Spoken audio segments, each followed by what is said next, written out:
사람과 마찬가지로 강아지도 재채기를 하는데요.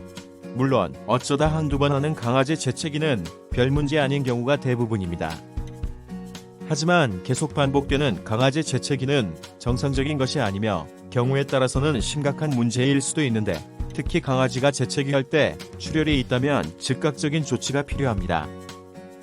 그리고 강아지 재채기와 강아지 기침을 잘 구분하지 못하는 경우도 많은데요.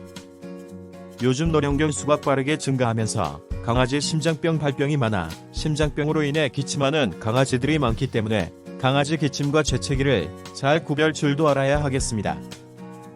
강아지 재채기는 비강점막을 무엇인가가 자극하기 때문에 이를 제거해 편안해지기 위한 일종의 방어작용인데요.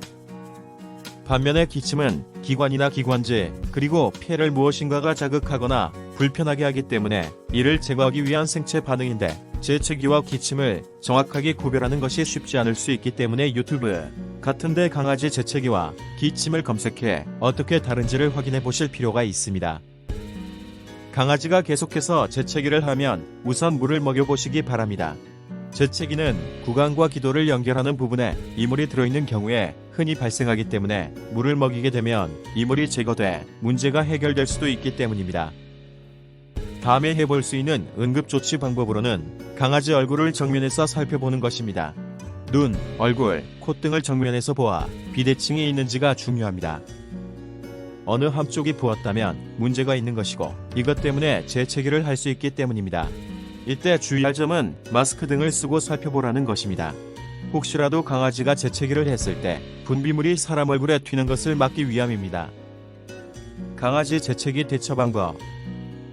식물이나 꽃가루 알러지가 있는 강아지는 계절적으로 재채기를 할 수 있다. 항히스타민제를 사용하여 증상을 완화하고 알러젠의 노출을 피한다. 호기심 많은 강아지는 혼자 돌아다니다 작은 풀이 콧구멍으로 들어갈 수 있기 때문에 살펴보고 있다면 제거한다. 물론 스스로 제거할 수 없으면 병원에 가서 제거해야 한다.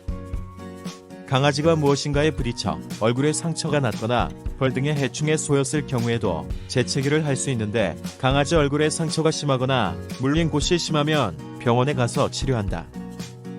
재채기와 함께 강아지 콧구멍, 입, 눈에서 황녹색 분비물이 나온다면 감염증을 의심할 수 있으며, 감염증은 즉각적인 치료가 필요하다. 반복되는 심한 강아지 재채기는 비도의 출혈을 유발할 수 있는데, 비출혈이 있다면 강아지를 병원에 데리고 가서 정확한 원인을 확인해 볼 필요가 있다.